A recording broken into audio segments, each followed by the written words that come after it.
I'm concluding my 3 days visit to Kosovo, to Pristina. It was quite a busy stay, but I had meetings with the political leadership.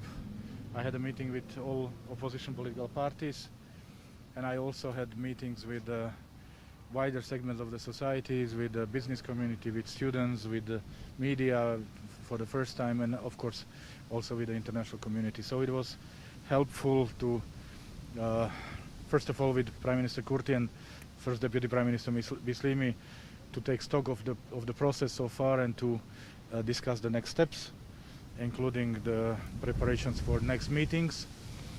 With the opposition, it was important that they used to play a role in the dialogue in the past, and they understand the importance of the dialogue for Kosovo, and they make very clear statements that they will support the process and they will support the government in engaging in the dialogue. Business community understands how important the normalization of relations with Serbia is for Kosovo future, for Kosovo economy. Young people are also very clear about that. So therefore I found this stay very timely, very important. I am meeting with Mr. Bislimi, with Mr. Kurti, also in other places, but of course for me to come here regularly and to feel the pulse of the society is very important. So why did you meet with the Prime Minister twice, and do you have something specific to tell to him? I met with the Prime Minister and also with Mr. Bislimi twice, because this is what we agreed. We discussed our agenda in the beginning, and we also said that I will come at the very end of the visit to take stock of my 3 days and then of my observations, and to make clear that we have agreement on next steps. So I will be in Belgrade on Monday and Tuesday. So I will, of course, continue these discussions with the Serbian party to the dialogue. I'm obviously bringing some ideas, suggestions from here, so the process will continue. Mr. Lajçak, hope you assess the statement. Only one. I am a man.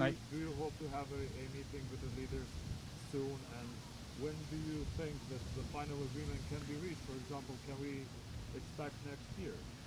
Look, for the meetings, we've discussed the possible dates, but of course I need to discuss those in Belgrade before we can announce anything. So, and for the agreement,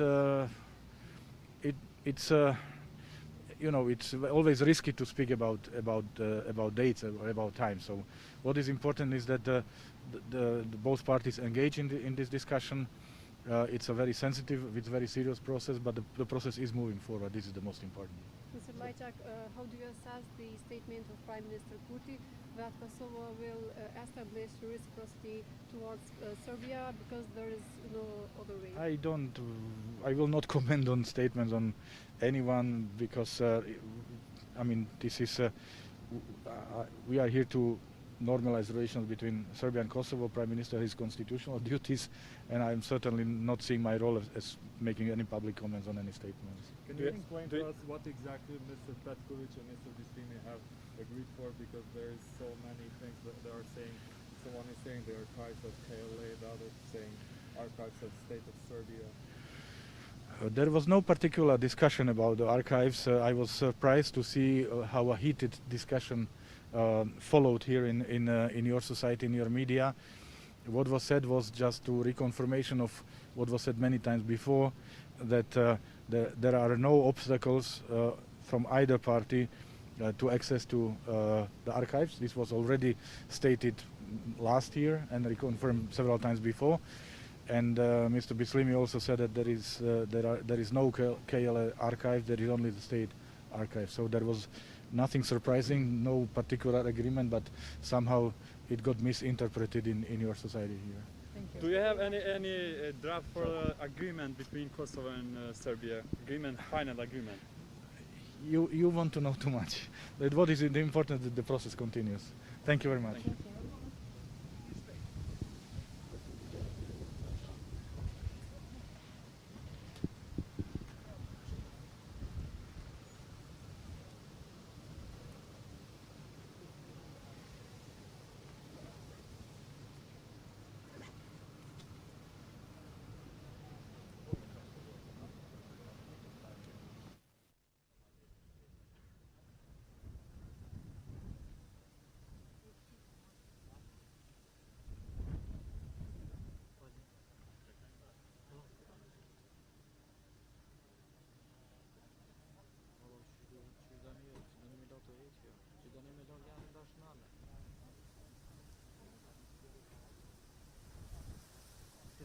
Malum oldu.